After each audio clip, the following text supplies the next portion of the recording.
Assalamualaikum warahmatullahi wabarakatuh. Bismillahirrahmanirrahim. Alhamdulillahi rabbil alamin. Wassalatu wassalamu ala ashrafil anbiya'i wal mursalin, Sayyidina wa habibina wa qurrati a'yunina wa qudwatina Sayyidina wa maulana Muhammadin wa ala alihi wa sahbihi ajma'in. Amma ba'du, la hawla wa la quwwata illa billahil alil azim. Alhamdulillah, pada malam hari ini kita diberikan kenikmatan yang sangat luar biasa sehingga bisa kembali ngaji kitab Usul Fikih Al-Waraqat.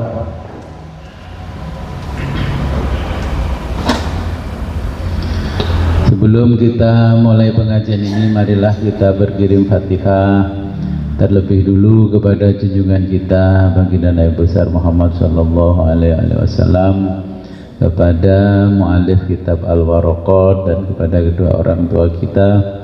Semoga dengan berwasilah ini kita diberikan kemudahan oleh Allah dalam mempelajari kitab Usul Fikih Al-Waraqat. Ila hadratin Nabil Mustafa Muhammadin sallallahu alaihi wasallam wa ala alihi wa ashabihi wa aladihi wa dzurriyyatihi wa ahli baitihi wa jami' ashabil kiram sya'ulillahi lahumul Fatihah.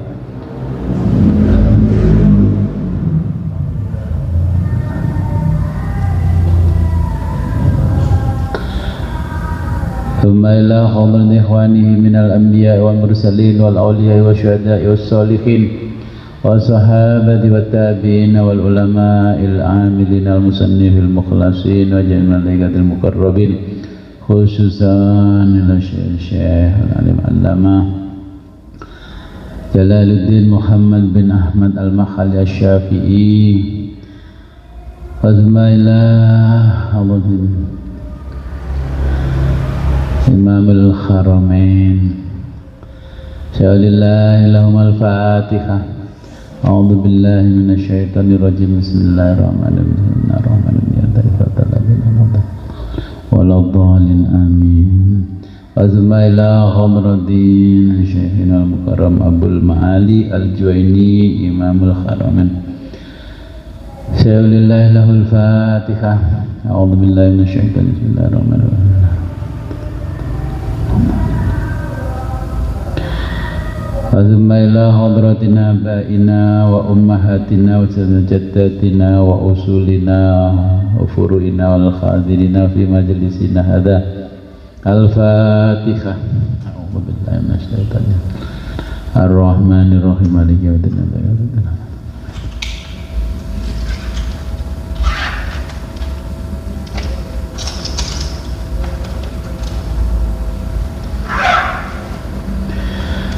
Sampai halaman 48 ya.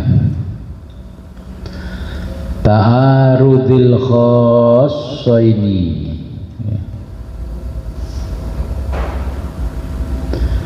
Ta'arudil khassaini, pertentangan dua dalil. Al-khassaini, yang sama-sama khas.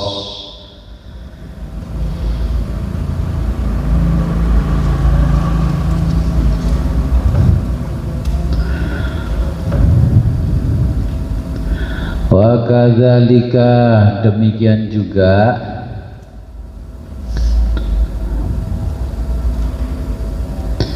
ingkana, jika keduanya khassaini, sama-sama khas.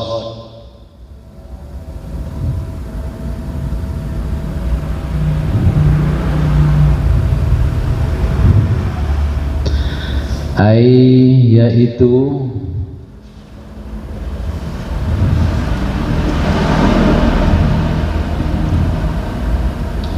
Fa in amkana, apabila bisa al jam'u, dikompromikan,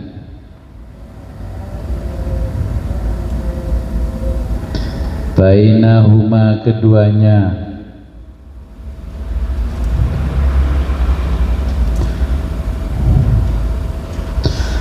jam'u, maka wajib dikompromikan,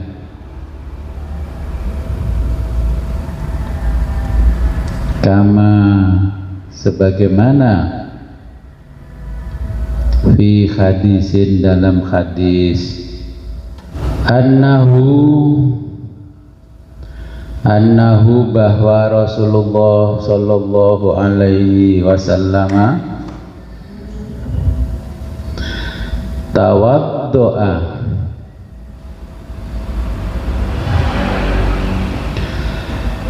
berwudu,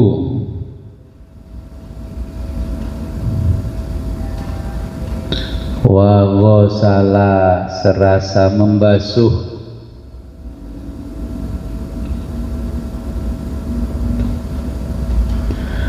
rijlaihi, kedua kakinya,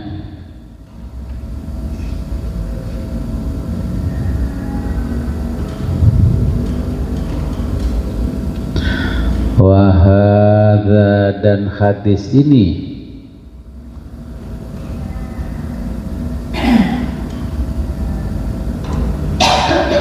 masyhurun, terkenal,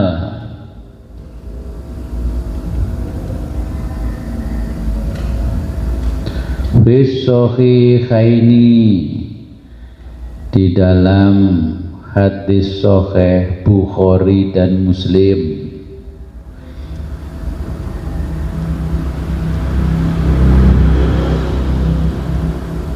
wa ghairihima, atau lainnya,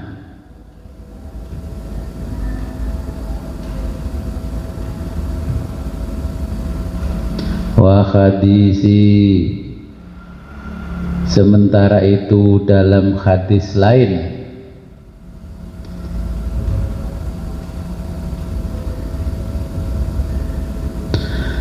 annahu, bahwa Rasulullah sallallahu alaihi wasallam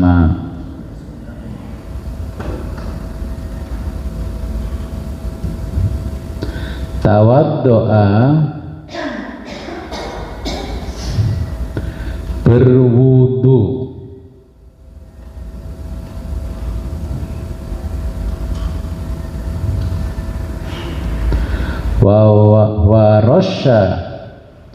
warasya, seraya memercikkan,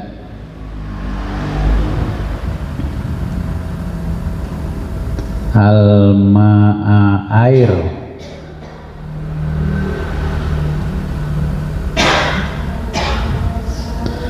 ala qadamaihi, pada kedua telapak kakinya,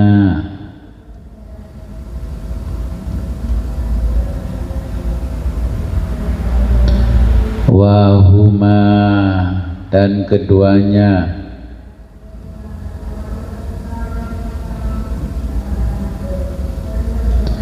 finna alaini, berada dalam sandal,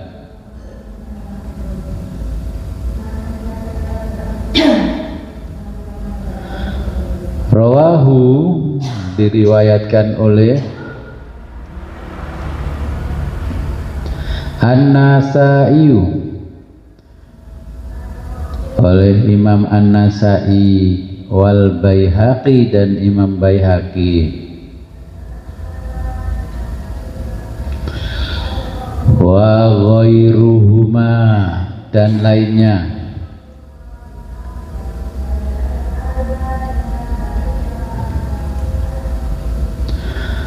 fa jumi'a, lalu hadis tersebut dikompromikan,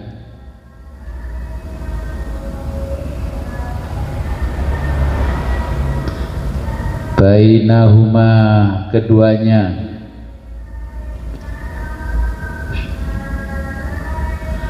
bi anna rosya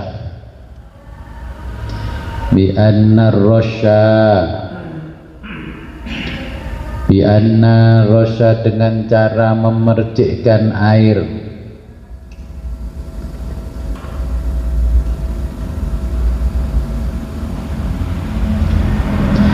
fi halit tajdidi, fi hali dalam keadaan at-tajdidi memperbaharui wudu, kama sebagaimana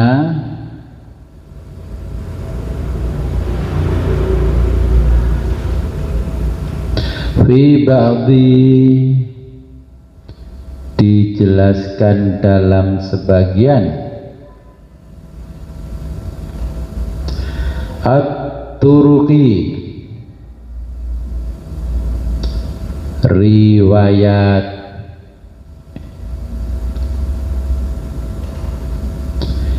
inna hadza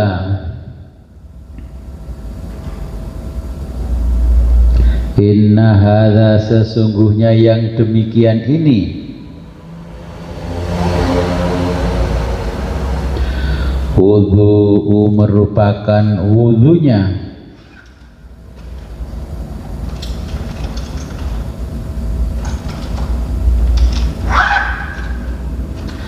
man orang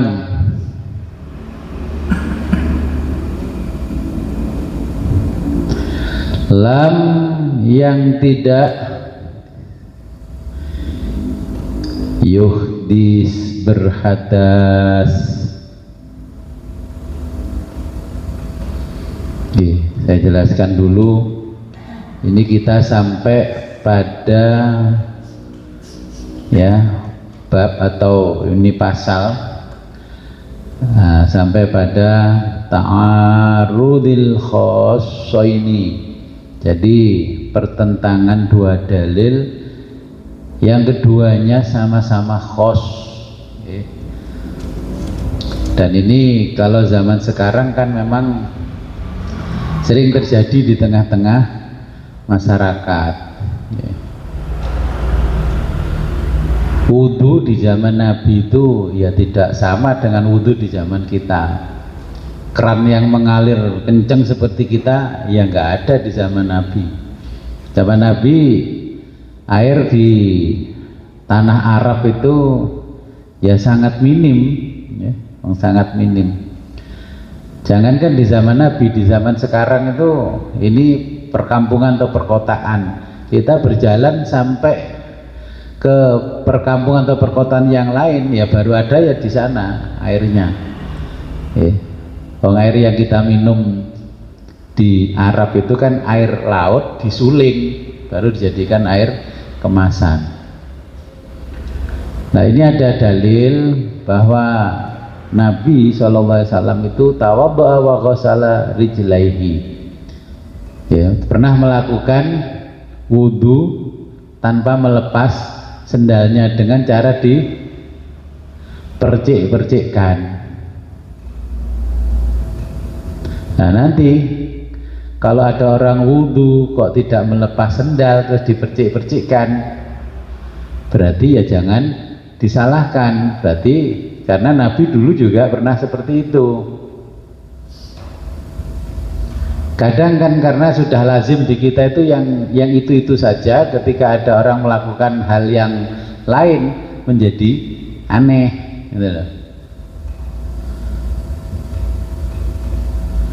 Jadi Nabi wudu dengan membasuh kedua kakinya ya, kemudian hadis yang lain juga menjelaskan wudu yang lazim dilakukan oleh Nabi melepas sendal terus kakinya dibasuh. Kemudian ada riwayat lain ternyata Nabi juga wudu tanpa melepas sendalnya. Ya mungkin kita juga sering kalau wudhu kemudian tempatnya keran wudhu itu sendal kita nggak kita lepas, apalagi kalau tempat wudhu zaman dulu kan sendal naik tidak masalah. Kalau sekarang kan sudah bersih ya, tempatnya sudah stainless dan kan nggak mungkin, kita sendiri kan tahu bahwa itu harus kita lepas. Nah berarti andai kata kita wudhu terus di sungai besar kita celupkan kaki kita kan berarti sah. Nabi juga pernah melakukan hal yang serupa. Berarti kan andai kata wudhu dengan kondisi tertentu tidak perlu melepas sendal dan sebagainya masih tetap dihukumi sah. Nah ini kan pertentangan dalil yang sama-sama kuat. Dan periwayatnya juga ditulis di hadis Sahih Bukhari dan Muslim. Nah, ada yang menjelaskan bahwa Nabi wudhu seperti itu dulu karena Nabi tidak hadas, Nabi tajdidul wudhu. Jadi Nabi itu memperbarui wudhu, tapi kan nggak pernah dikonfirmasi apa betul seperti itu. Nah, yang jelas praktek yang dilakukan Nabi adalah Nabi pernah melakukan wudhu dengan tanpa melepas sendal dan airnya dipercikkan, ya, dipercikkan. Nah, seumpama kita dalam perjalanan, terus kaki kita ini kan nggak najis, ya, wudhu, tapi untuk menyukupkan air. Karena mungkin kondisinya ya sudah kaki kita ini air dipercik-percikan seperti ini sudah cukup, melihat dalil yang ada di dalam penjelasan hadis. Nah inilah namanya pertentangan dalil yang sama-sama khos dan sama-sama kuat. Terkadang fenomenanya di tengah-tengah masyarakat yoga yang bener begini, Mbah Yai dulu yang mengajarkannya kan begini. Nah akhirnya kesannya agama Islam tidak fleksibel, kaku, padahal Nabi mengajarkan beberapa cara melakukan wudhu yang fleksibel, ya.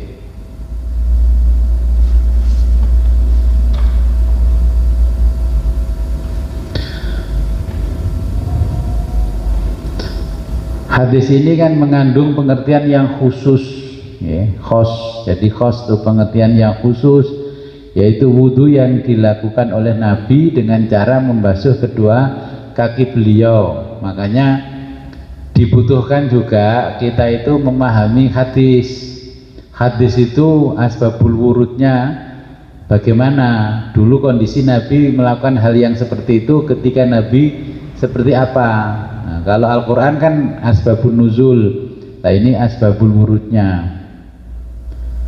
Nah sementara pada hadis lain yang diriwayatkan oleh Imam Nasai dan Imam Baihaqi juga menjelaskan bahwa Nabi SAW tawaddo'a wa rasyal ma'a ala qadamaihi. Jadi wudhu ya seraya memercikkan air pada kedua telapak kakinya, ya.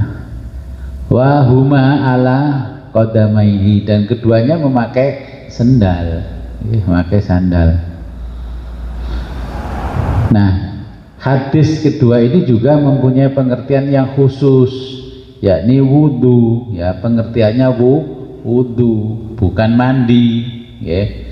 Makanya kita harus memahami dulu kekhususannya khos ini adalah wudhu, yakni pengertian hadis ini wudhu yang dilakukan Nabi SAW dengan cara memercikkan air pada kaki beliau, ya, yang masih bersendal. Ini hati-hati kalau apalagi nanti di tengah masyarakat kan kita menjelaskannya harus hati-hati, apalagi kita ditokohkan. Makanya kalau ditokohkan terus kita itu punya pengetahuan berbagai macam cara wudhu.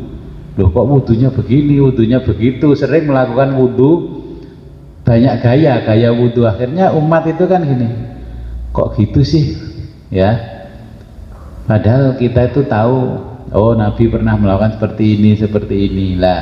Repotnya kan kalau kita ditokohkan kan diamati terus oleh orang lain, oleh masyarakat sekitar kita. Nah, yang lain itu kan cuman ya monoton itu aja yang dilakukan. Wudhu itu pokoknya harus begini, harus begini. Padahal wudhu juga pernah dilakukan Nabi, satu air di genggaman tangan ini untuk membasuh satu muka, selesai ya. Kemudian satu genggam lagi untuk tangan ya, untuk kaki, seperti itu. Nah, hal ini itu kan perlu dikompromikan ya, dua hadis ini. Maka hadis yang pertama diarahkan pada wudhunya orang yang menanggung hadas ya, sehingga harus membasuh kedua kakinya. Sedangkan ya, hadis kedua ini diarahkan pada wudhunya orang yang tidak menanggung hadas atau berhadas,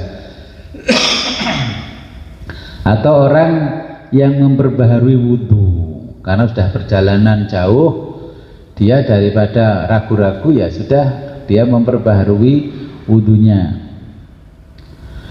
Nah, sehingga tidak harus membasuh kedua kakinya, namun cukup dengan memercikkan air. Kalau pakai sepatu berarti nggak perlu lepas sepatu, yang diperciki adalah sepatunya. Nah, menurut pendapat yang kedua, wudhu yang disebutkan pada hadis pertama diarahkan pada wudhu syar'i namanya ya, kalau dalam usul fikih wudhunya wudhu syar'i. Sedangkan wudhu yang disebutkan pada hadis kedua diarahkan kepada wudhu lughawi ya.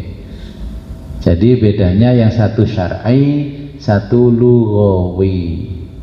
Jadi maknanya juga artinya sama-sama wudhu. Nah, makanya kita kalau belajar usul fikih kan harus memahami, oh i'rab di dalam bahasa Arab itu apa, fi'il, fa'il, maf'ul dalam bahasa Arab apa, sehingga kita kan mampu memahami makna kata dan arahnya bagaimana. Contohnya sholat. Sholat itu kalau menurut arti kamus ya doa. Ya, kalau melihat sholat dari arti asal sholat di dalam kamus namanya doa. Nah, itu namanya lughat ya, lughawi. Nah, kemudian yang syar'i, sholat itu apa? Nah, sholat ya menjalankan perintah Allah dengan gerakan tertentu. Nah, kemudian didefinisikan lagi oleh ulama bahwa sholat itu akhwalun wa aqwalun muftatahatun bitakbiri wa muhtatamatun bit taslimi, khosotan secara khusus ya.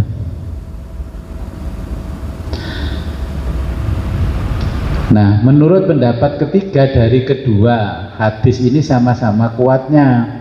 Ini ada pendapat yang ketiga, sebenarnya yang dimaksud dengan memercikkan air pada hadis kedua adalah membasuh. Karena lafadz rosya pada hadis tersebut dikehendaki dengan menggunakan makna majas ya, sebenarnya membasuh. Dan ya, sakit tahu dipahami. Nah, nanti jangan heran kok ada orang praktek wudhunya seperti ini. Kadang-kadang ada orang yang nggak paham dengan wudhu, mungkin baru tapi yang dilakukan ternyata tidak menyalahi aturan seperti yang pernah dilakukan oleh Kanjeng Nabi ya. Sudah tahu berapa gaya wudhu ya, kita diajarkan satu gaya wudhu. Karena apa?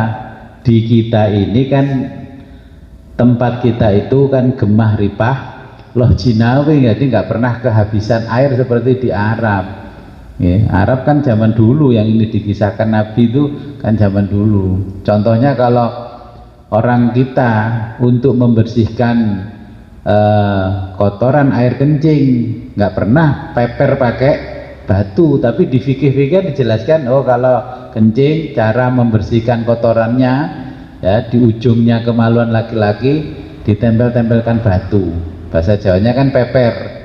Ya dilakukan begitu di zaman itu karena nggak ada air. Kemudian dilakukan lagi bahwa oh kalau buang air besar ya peper lagi pakai batu. Nah kemudian di masa sekarang sudah modern, apakah harus tetap membawa batu? Nah kan kita nggak taklid kayak batu, kita ittiba, berarti gantinya batu bisa tisu kering, bisa tisu basah. Okay. Nah itu pentingnya kita ngaji usul fikih untuk menetapkan berijtihad minimal untuk diri kita sendiri. Oh kalau kondisi begini saya berarti bisa melakukan hal seperti ini, kalau kondisi seperti ini saya boleh melakukan perbuatan yang ini. Mungkin sebelum saya lanjutkan ke paragraf berikutnya ada pertanyaan.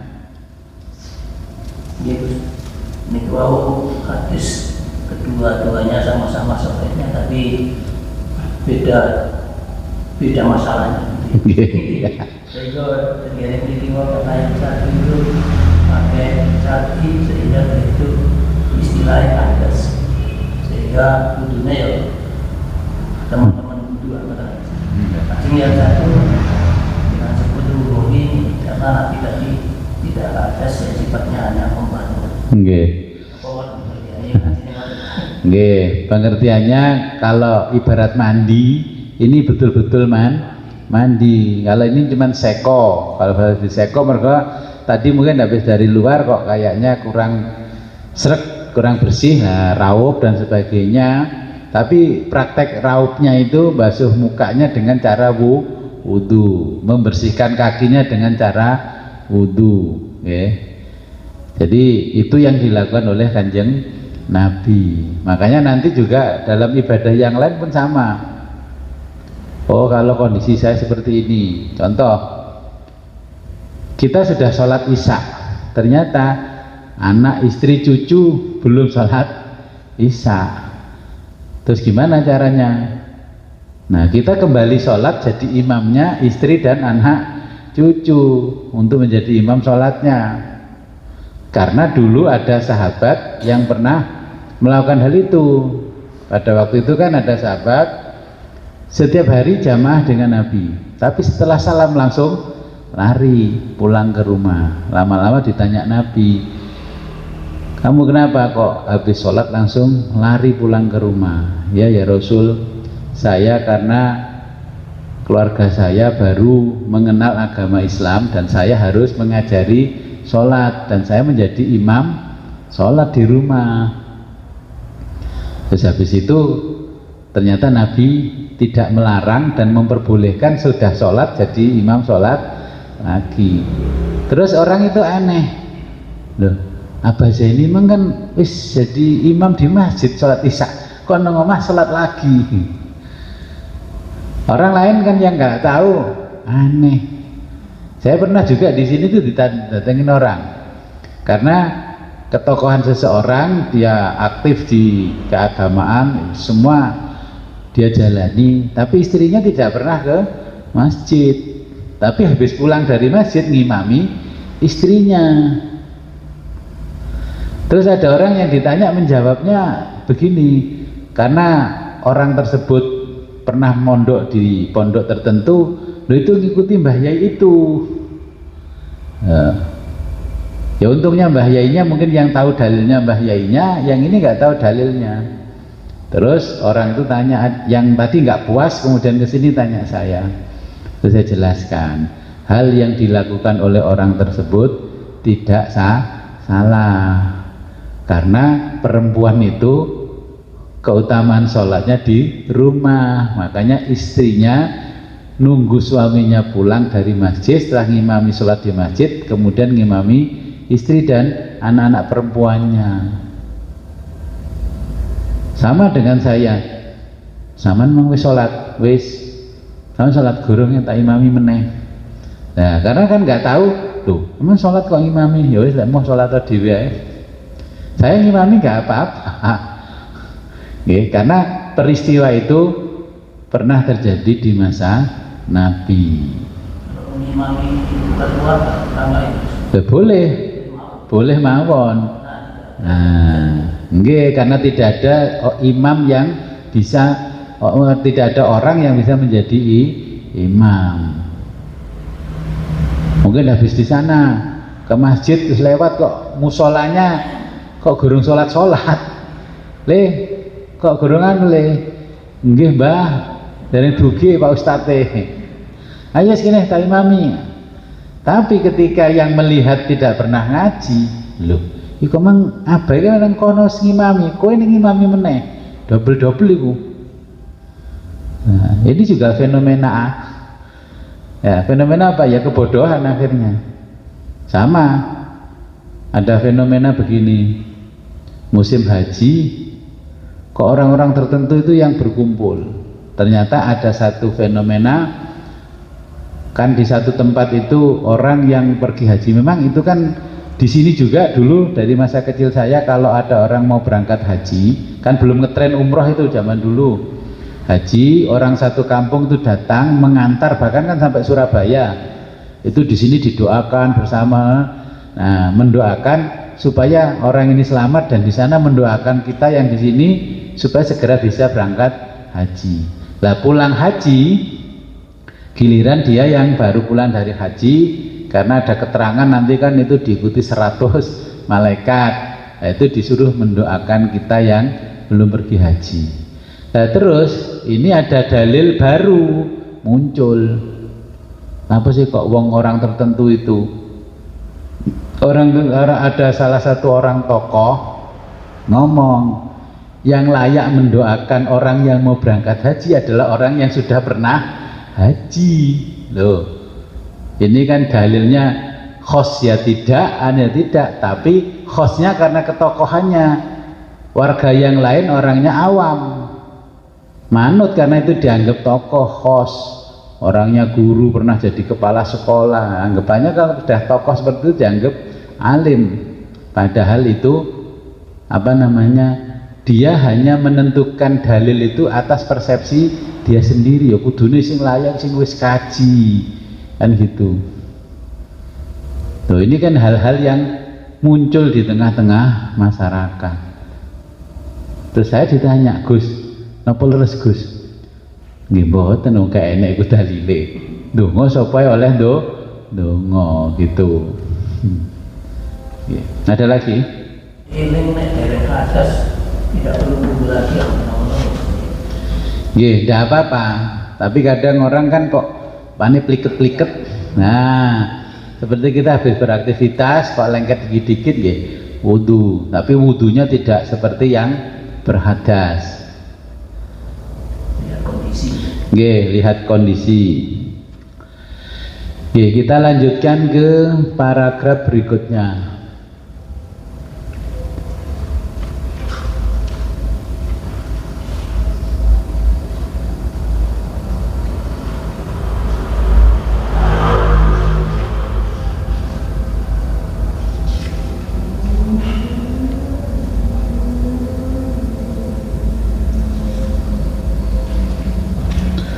Wa illam yumkinu, wa illam yumkin,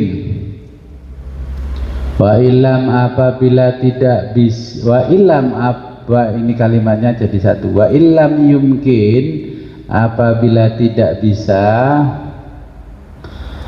al jam'u dikompromikan bainahuma keduanya,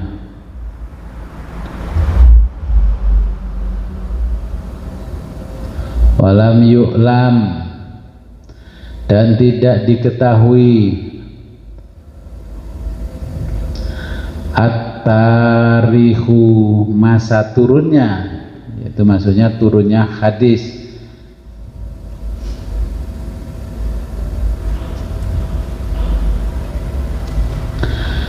Yutawaqqafu, maka kedua dalil tersebut dimaukufkan.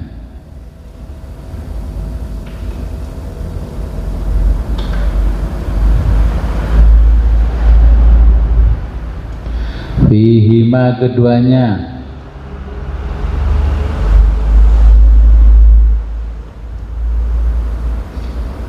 ila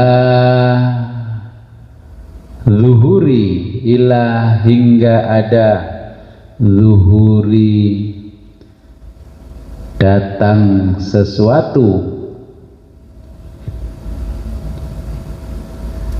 murajjahin yang memperkuat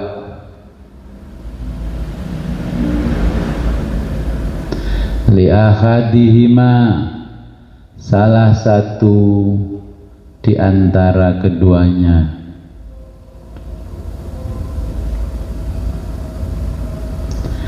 Misaluhu misalnya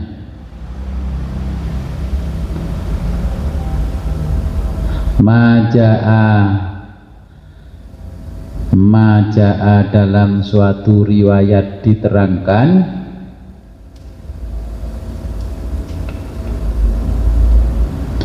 annahu bahwa Nabi sallallahu alaihi wasallam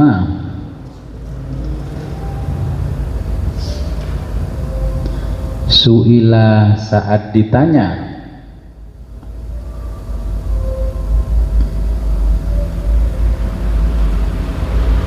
amma apa saja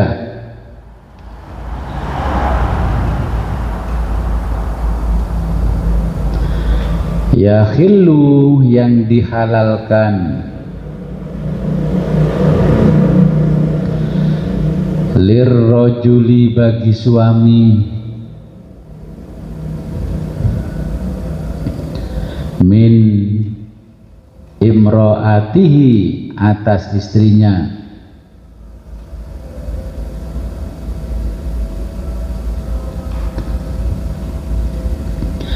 wahya khaidun yang sedang haid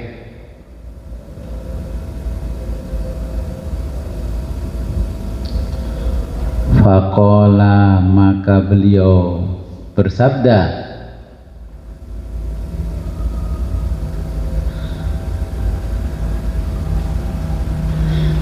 ma fauqal izari ma bagian fauqa yang tertutup al izari jarik bahasa Jawa sewek rawahu Abu Dawuda rawahu diriwayatkan oleh Abu Dawud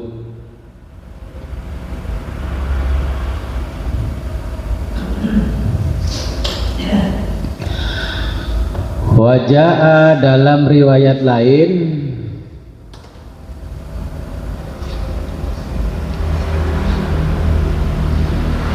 annahu bahwa Nabi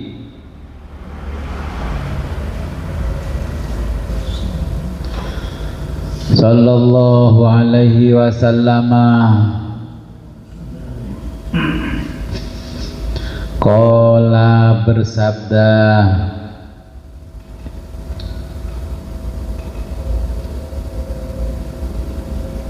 isna'u berbuatlah kalian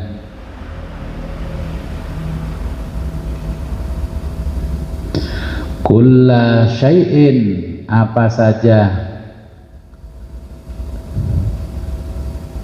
illan nikaha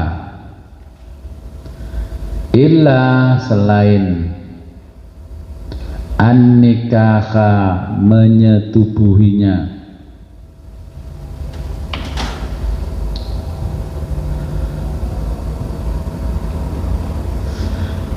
ai maksudnya maksudnya dengan kata an-nikah al-wat'a adalah senggama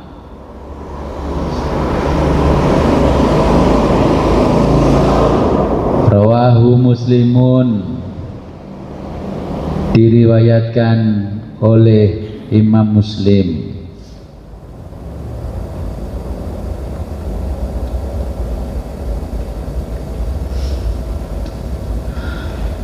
Wamin, dan termasuk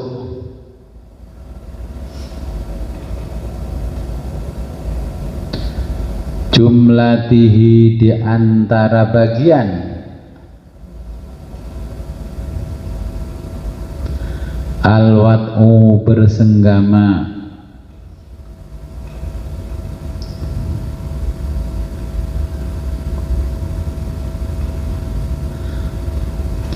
fima, bagian tubuh,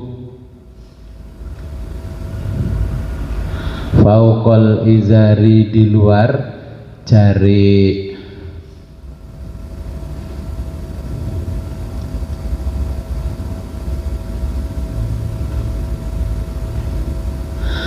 Fata'arodo, maka dalilnya saling bertentangan.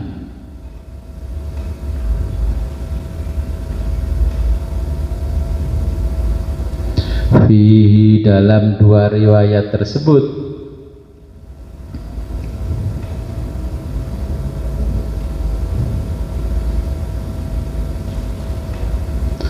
Farajjaha, dalil yang menguatkan,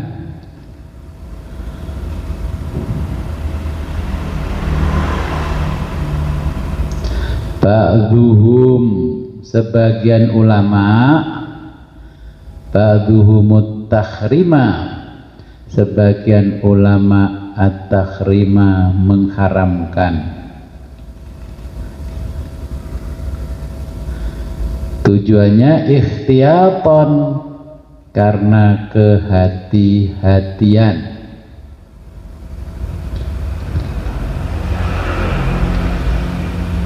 Wa ba'duhumul khilla, dan sebagian lainnya, ulama yang lain, sebagian ulama yang lain, wa ba'duhum, dan sebagian lainnya, wa ba'duhumul khilla, dan sebagian lainnya, al-khilla, menghalalkan.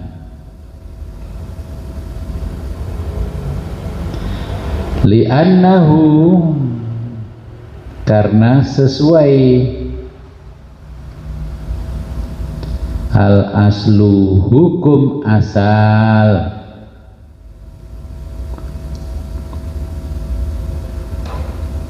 fil mamkuhati, dalam pernikahan.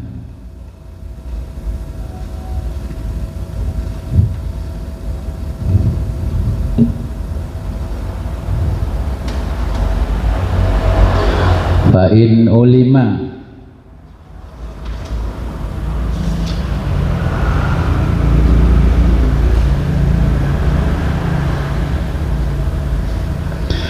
wa in ulima, dan jika diketahui, at-tarihu, sebab turunnya,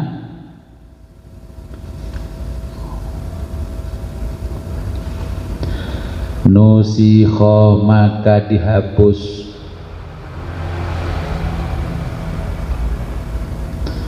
al-muqaddimu, dalil terdahulu,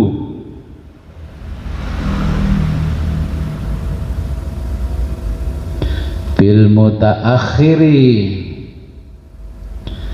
dengan dalil yang datang lebih akhir atau belakangan. Kama, sebagaimana keterangan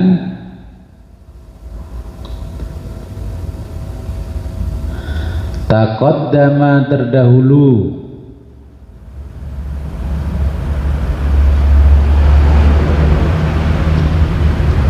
fi hadisi, dalam hadis yang menjelaskan tentang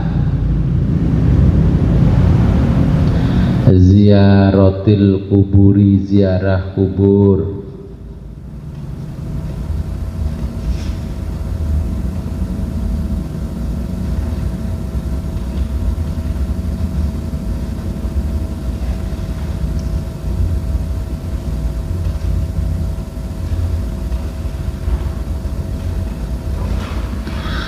Oke, ini juga ada beberapa hal. Sebelum saya menjelaskan tentang dua dalil ini, kita kalau sudah ngaji kan berarti kita dituntut mampu berijtihad sendiri, ya, dengan pengetahuan hukum kita, ya. Kita sudah tidak boleh taklid lagi. Nah, tapi kebanyakan orang ini lebih cenderung memilih taklid. Nah, padahal ijtihad itu perlu. Ijtihad itu bukan hanya ulama, kita sendiri untuk kepentingan diri kita ya harus melakukan ijtihad. Apabila di mana tempat kita kok ini harusnya gimana solusinya, nah itulah dibutuhkan ijtihad. Ijtihad itu artinya menggunakan seluruh kesanggupan atau kemampuan untuk menetapkan hukum syara'. Nah, karena ngaji kita tahu hukum syaraknya dengan menentukan dari kitab dan sunnah, ya, oh dalil Qur'annya ini, dalil hadisnya ini, ya. Ini kita dituntut untuk berijtihad. Jadi dengan ngaji usul fikih kita ini akhirnya dituntut untuk mampu berijtihad minimal untuk kita sendiri.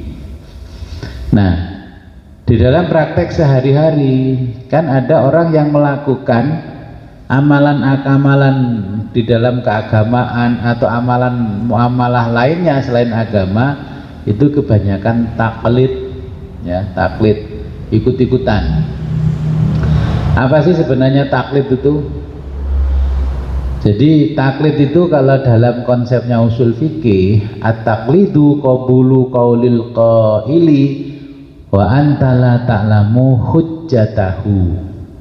Jadi artinya, nah, taklid adalah menerima pendapat orang lain padahal tidak mengetahui dasarnya. Nah, ngikuti orang lain, orang yang kita ikuti juga sebenarnya nggak tahu dasarnya. Kita nggak pernah menanyakan dalil kepada orang tersebut, kenapa kamu kok mengambil sikap seperti ini, kok pilihanmu seperti ini? Ya nggak tahu, pokoknya aku ikut guruku dulu. Nah, jadi ini namanya taklid, orang yang melakukan sesuatu tanpa menanyakan dalilnya. Oke, jadi kan masih kategori, nah apa? Masih kategori kebodohan, belum dikatakan alim karena masih taklid.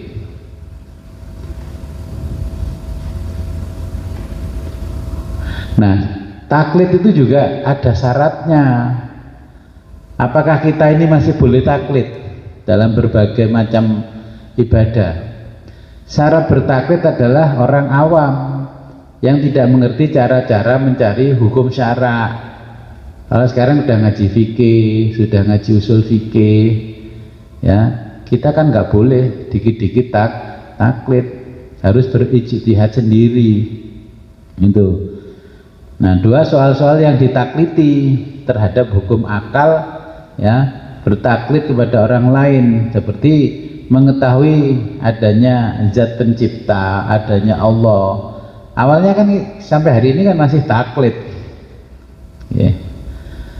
Nah, kemudian kita taklid itu kan ada yang diharamkan. Taklid kepada orang yang tidak memperdulikan ayat-ayat Al-Quran, ngomong berpendapat dengan pendapat pribadi, itu nggak boleh ditakliti.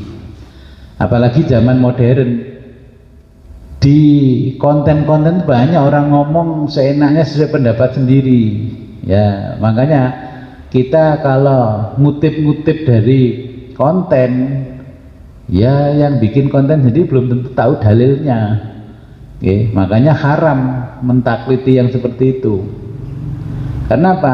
Kadang-kadang tidak mempertimbangkan hal-hal yang lain, kemuliaan Quran, kemuliaan sunnah. Nah, karena menjadi orang yang terkenal, akhirnya kita ikuti tren, ya.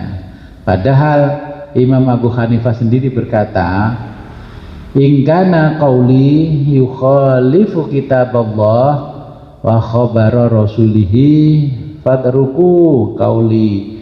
Jadi Imam Abu Hanifah sendiri mengatakan begini, kalau ucapanku menyalahi kitab Allah dan sunnah Rasul, tinggalkanlah ucapanku. Ya, Imam Abu Hanifah menyadari mungkin ada lupanya ketika ngomong, cross check dulu, kamu jangan semua yang saya sampaikan langsung dipercaya.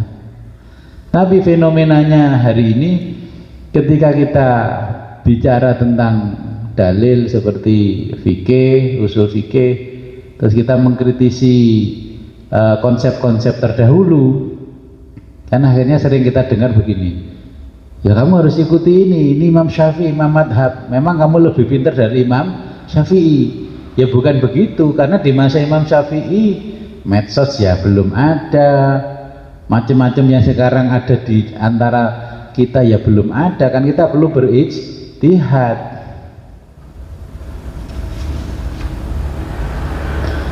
Imam Syafi'i sendiri juga mengatakan, bila mana telah sah sesuatu khobar, ya, walaupun menyalahi madhabku, maka itulah khobar, maka ikutilah khobar itu dalam, dan ketahuilah itulah yang sebenarnya madhabku. Imam Syafi'i menetapkan, ternyata dikoreksi oleh orang lain, ternyata yang benar ini, berarti ya harus mengikuti yang terbaru karena hasil penelitian. Nah, terus kemudian Imam Ahmad bin Hambal ini juga berkata, janganlah kamu taklid kepadaku, dan janganlah taklid kepada Imam Malik, dan janganlah taklid pula kepada Imam Tsauri, ya. Dan jangan kepada Imam Auza'i, dan ambillah dari mana mereka ambil. Jadi gini, kalau mau taklid, yang saya taklidi si A karena saking terkenalnya. Nah, kita kalau mau taklid begini, orang itu dulu mesantren di mana, mondoknya di mana, ngajinya bagaimana, oh kuliahnya di mana, oh ya dia ternyata mesantren di pesantren ini layak itu ditakliti. Wong ini ternyata nggak pernah mesantren, nggak pernah gini, mau kita takliti. Nah, itulah taklid buta. Kita yang taklid seperti itu diharamkan. Kalau mau taklid itu begini, kalau mau taklid, sudahlah kita menyadari diri kita bodoh, kan di dekat kita ini ada pesantren besar seperti Lirboyo, Ploso dan sebagainya, sudah kita taklid ke ulama yang ada di sana, itu yang taklid dibolehkan. Taklid ulama desa, kemudian nggak jelas latar belakangnya, kan seperti itu. Ya, jadi ini taklid. Nah, kemudian ada yang namanya ittiba. Nah, ini nanti membedakan antara taklid dan ittiba. Ittiba artinya mengikuti, ya. Sedangkan ittiba ini menurut istilah al-ittiba'u qabulu qaulil qail, ya, wa anta ta'lamu hujjatahu. Jadi ittiba itu menerima perkataan orang lain dan kamu sendiri mengetahui dari mana sumber alasan tersebut, ya. Contohnya begini, kalau mau ittiba, Nabi mengajarkan kalau mau sholat mensiwak gigi. Nabi mengajarkan juga ketika baru bangun tidur siwak gigi dan sebagainya. Nah, kita kan nggak punya pohon siwak, kita mengambil manfaat dari apa yang diajarkan Nabi. Nah, itulah namanya ittiba. Terus kita menciptakan benda, alat untuk membersihkan gigi, namanya sikat gigi, ya. Kemudian untuk mengharumkan bau mulut, kita menciptakan pasta gigi. Nah, inilah namanya ittiba. Kita ngerti dalilnya menciptakan itu. Kita untuk membersihkan gigi supaya menjaga kesehatan dan sebagainya, lah itu ittiba kepada Nabi, mengambil manfaat yang besar dari apa yang dilakukan oleh Nabi. Bukan kemana-mana terus ini tasbih, di ujung tasbihnya ada siwak, habis itu masukkan ke saku baju koko. Nah, habis sholat zikir wirid diputar Allah, Allah, Allah, la ilaha illallah, la. Terus ini siwak ini mau ikut muter di karpet yang kotor, nggak higienis. Nah ini kan kacau, ini udah ditakliti orang, ternyata dia sendiri nggak tahu dalilnya.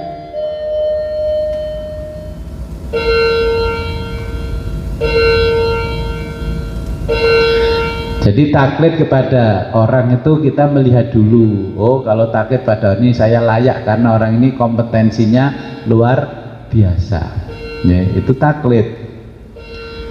Nah akhirnya kita sekarang nggak taklid, kita harus mampu ittiba apa yang dilakukan oleh Nabi. Nah di sini kan ada penjelasan, annahu sallallahu alaihi wasallam su'ila amma yukhillur lirrajuli min imra'atihi wa hiya khaidun. Nah bagaimana kalau istri itu haid, apakah aktivitas biologis suami harus berhenti? Okay. Ternyata Nabi kan tidak. Nah kalau nggak tahu dalilnya ya wis istirahat total. Nah Nabi kan menjelaskan isna'u kulla syai'in illa nikah, lakukan apa saja kecuali nikah. Maksudnya Nabi itu yadkhulu syai'in illa syai'in akhar, memasukkan sesuatu ke dalam sesuatu yang lain, cuman bahasanya kan halus Kanjeng Nabi. Terus apa yang dilakukan ya Rasul? Ma fauqal izar, pokoknya yang ditutupi jari loh, ojo kode-kode yang sedang haid. Berarti kan Nabi menjelaskan dari kedua dalil ini bahwa aktivitas hubungan biologis itu tetap boleh dilakukan pada saat istri sedang haid, yang penting tidak memasukkan alat kelamin laki-laki ke kelamin perempuan. Boleh dengan cara yang lain memuaskan suaminya, ya. Ini kan seperti itu. Kadang-kadang kan ada yang kawis pokoknya spray lah, ya nggak bisa, wong ini Nabi sendiri menjelaskan hal yang seperti ini. Tekniknya kan ya nggak perlu dijelaskan, mbuh caramu pokoknya barang siji itu jangan dilakukan, boleh apa saja, ya. Nah dalam hal ini kita kan penting sekali, karena apa? Minimal kebutuhan pengetahuan kita sendiri ya bisa maju. Jadi di hadis ini ada dua dalil khos ya tentang yang dijelaskan menggauli istri.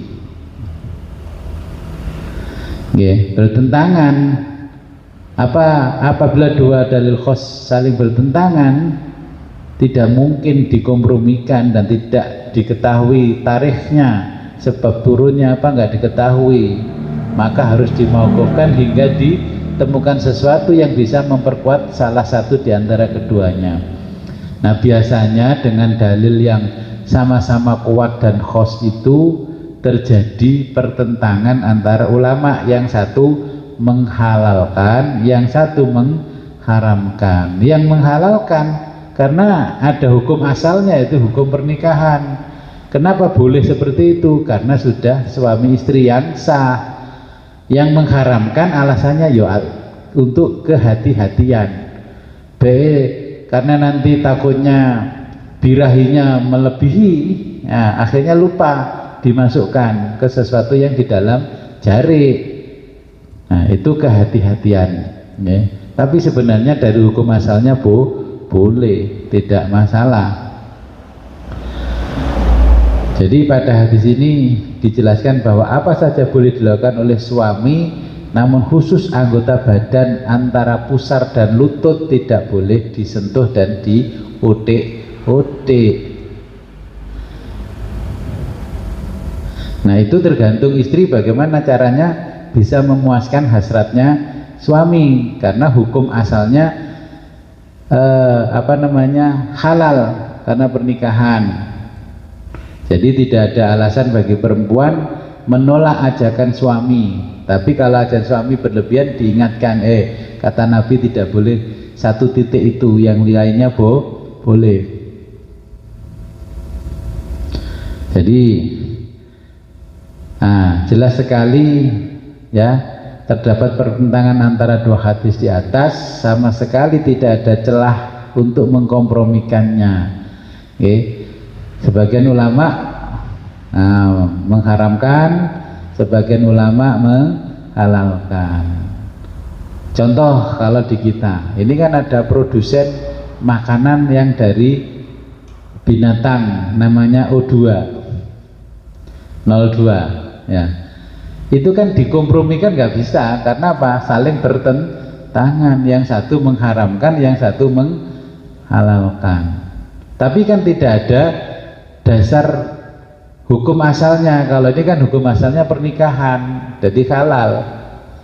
Nah, kalau itu tidak ada hukum asalnya, yang satu menghalalkan karena tidak ada dalil yang melarang, yang satu mengharamkan karena menjijikkan. Kemudian kategori jijik itu kan nggak bisa ukuran pribadi, ukurannya harus mayoritas.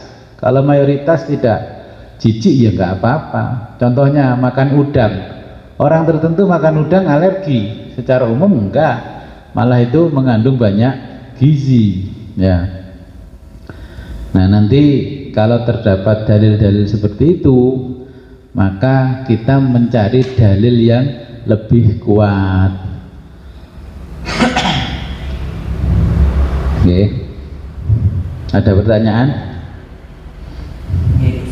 Kalau misalnya mau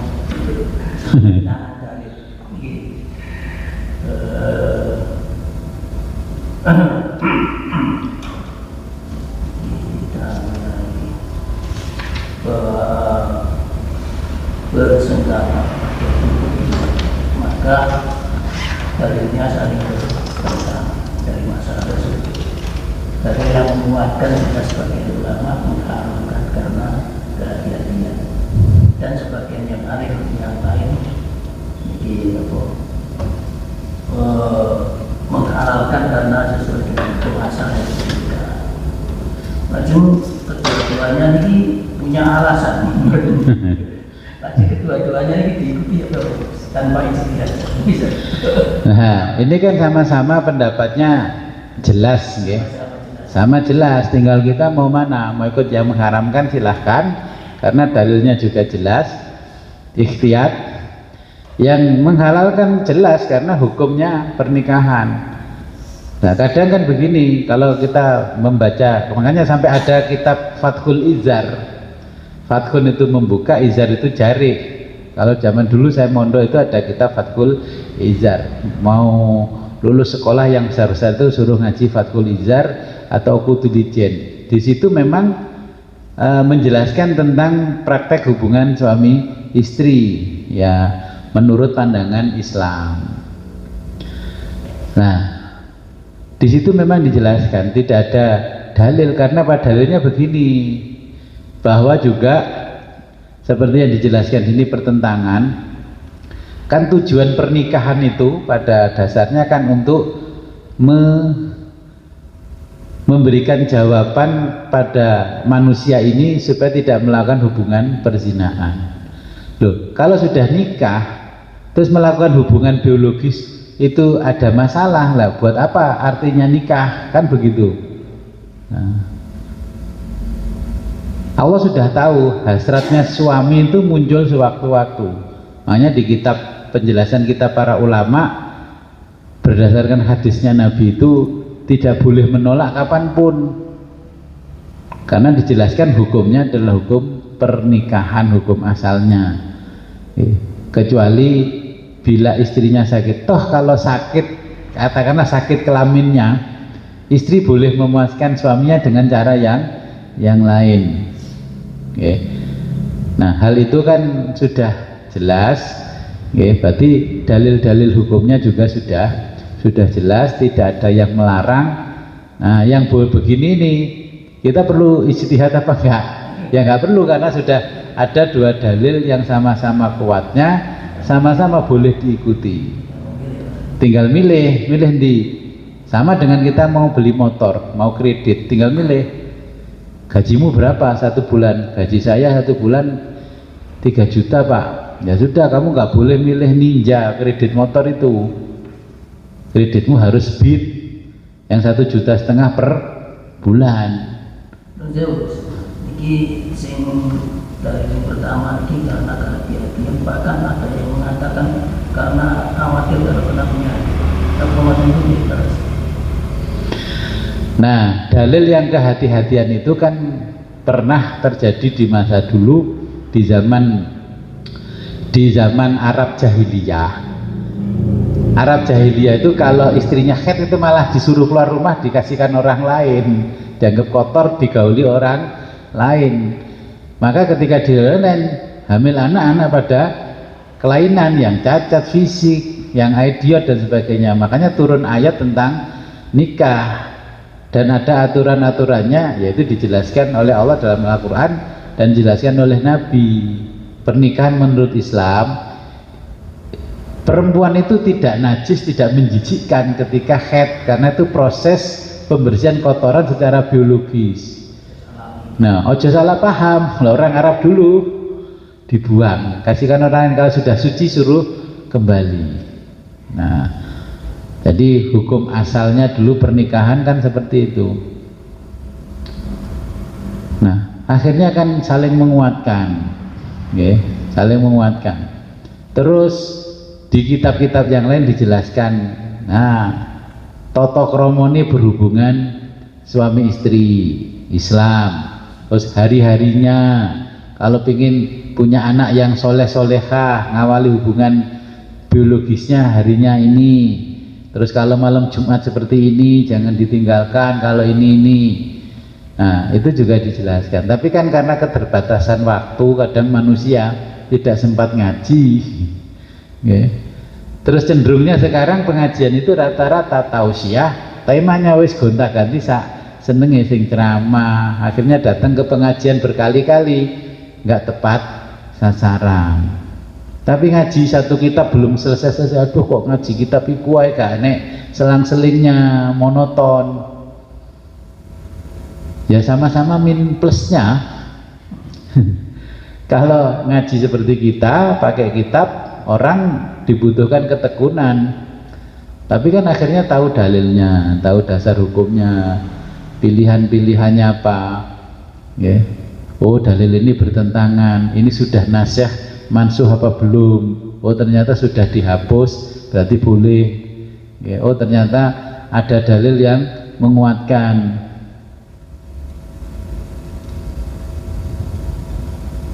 Nah, nanti ada dalil yang umum mengalahkan dalil yang khos. Umum mengalahkan yang khos. Nanti banyak dalil-dalil yang khos, yang kuat malah kalah dengan kesepakatan warga. Terus gak apa-apa wong wargane ra keberatan. Nah. Contoh-contoh ini kalau saya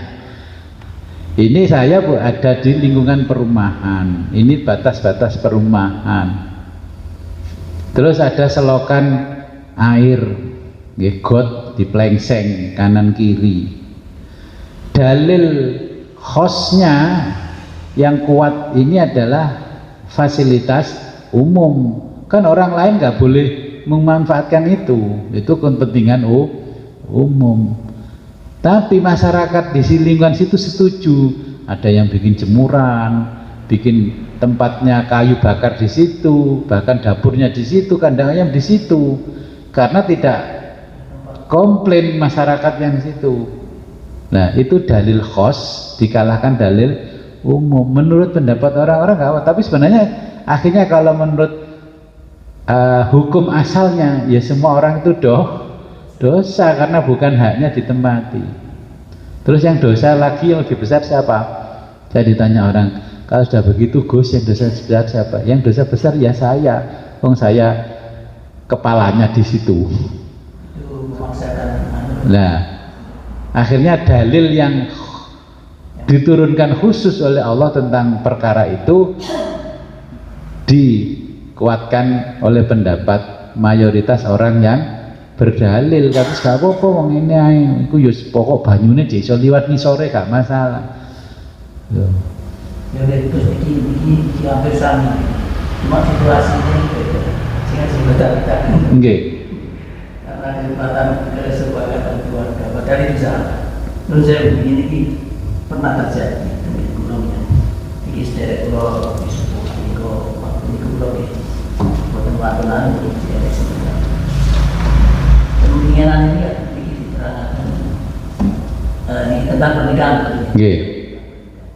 Tidak boleh nikah dengan cara yang terlalu dekat. Nggih. Ini apa niki krim.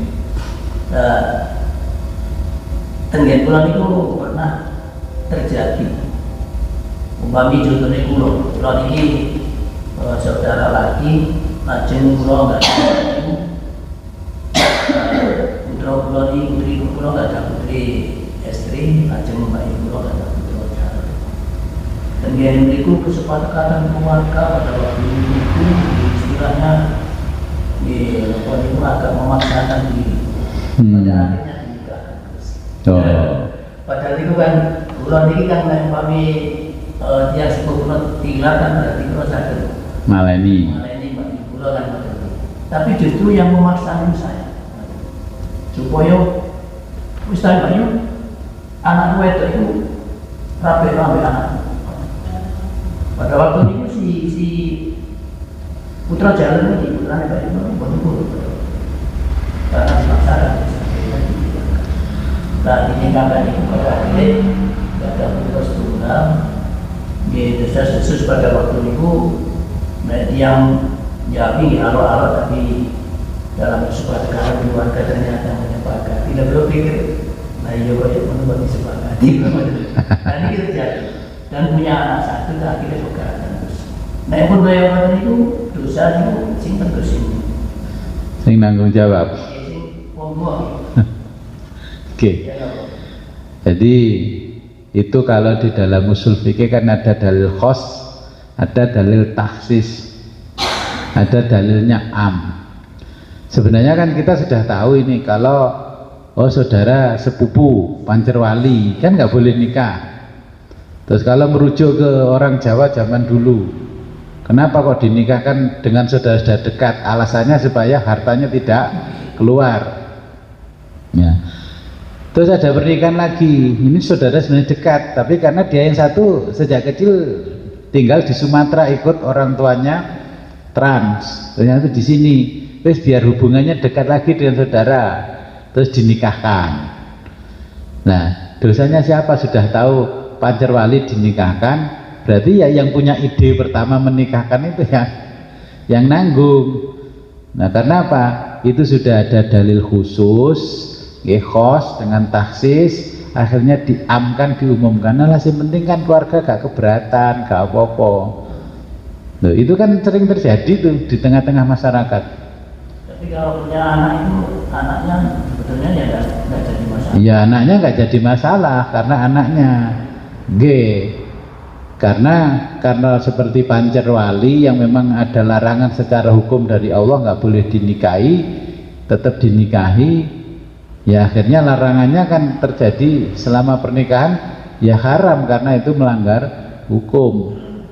Siapa yang menanggung dosanya ila yaumil qiyamah? Yang pertama punya ide sampai terlaksananya pernikahan. Apakah nggak banyak? Hari ini juga banyak. Saya menjumpai banyak. Banyak.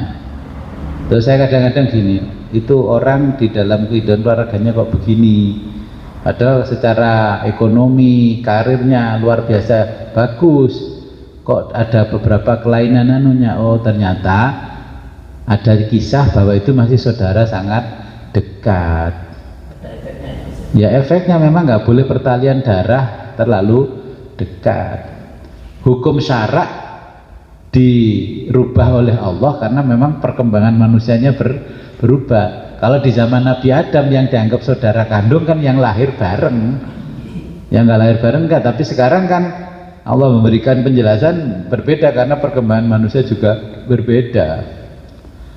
Ya, jadi beberapa macam kasus hukum sama. Di sini aja lah kehidupan kita sehari-hari.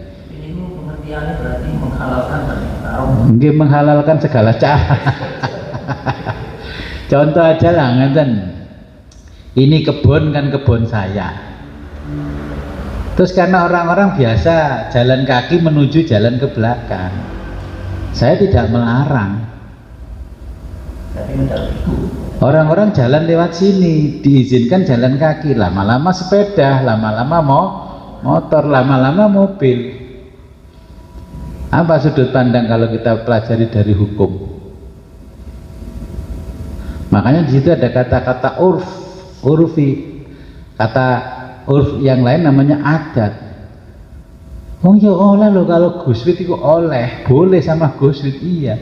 Tapi orang yang tahu hukum nggak akan lewat situ, karena itu melanggar hukum, haknya orang lain. Kecuali ada plang, itu kan hukum adat, wong-wong dhewe sing ngarani oleh. Kalau boleh itu kan ada pembuktian. Nah, kalau boleh berarti Guswit itu bikin pernyataan disclaimer ditempel sini, silahkan melintas. Ya sama dulu dengan kasus di belakang, truk lewat, ternyata ngeduk pasir di sana, ngelewati kebun saya sini, ya saya berhentikan. Duh, kamu nggak izin saya kok bawa truk mengambil pasir. Tetangga yang sana jual pasir, ambil nggak mikir tetangga yang sini. Nah, itu yang dilazimkan menurut orang lain halal, padahal hukum asalnya haram. Contoh, kalau seperti yang saya di sini, ada slab padi, itu menimbulkan kan polusi, tapi bagi pemiliknya itu dianggap lumrah karena keperluan kepentingannya dia. Kalau hukum asalnya bagaimana mengganggu orang lain, namanya haram. Tapi diingatkan haram, welek nyambut gawe model ngono, ngomong kananya, karo Gusti domengin nyambut gawe adek gak barokah jadi. Kadang kan repot, dalil Quran itu kadang-kadang ditinggalkan oleh manusia yang tidak paham syariatnya Allah. Loh, kalau jenengan kita mau jujur duduklah di sini ketika itu berjalan, nanti kotoran di sini tuh loh. Makanya sampai saya punya vakum itu kepentingannya untuk itu. Nah, itu bagi sebagian orang yang tidak tahu hukum, itu dianggap lumrah atau ghalib atau ada tuh urf. Enggak lah. Nah, kan dikembalikan. Contoh, kita punya rumah, terus tetangga kita ada tamu. Kalau tamunya parkir di depan rumah kita, walaupun itu masih di trotoar jalan, harusnya kalau menurut hukum yang punya rumah mamitkan tamunya, nyun jauh dari parkir mriki nggih, Mbah. Oh nggih, monggo. Nah, akhirnya dalil-dalilnya Allah itu kalah dengan dalil umum yang disepakati bersama.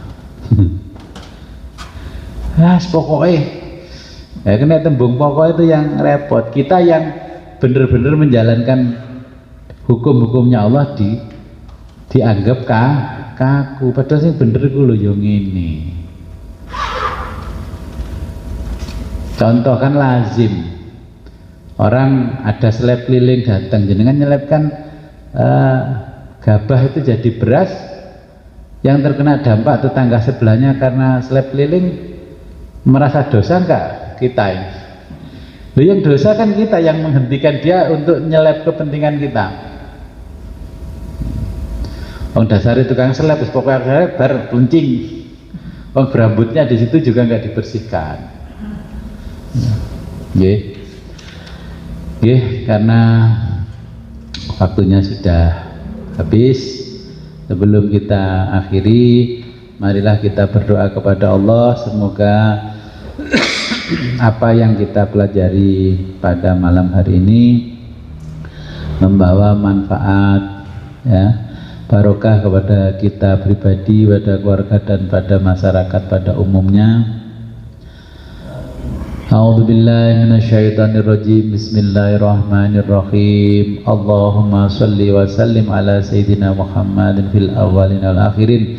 Allahumma shalli wa sallim ala sayyidina Muhammadin wa ala ali sayyidina Muhammadin fil awwalin wal akhirin. Wa barik wa sallim wa radiyallahu ta'ala an sadatina sekalian ajmain. Allahumma 'allimna ma jahilna wa dzakkirna ma yasha'na wa yassir wa la tu'assir wa tammimna bil khair.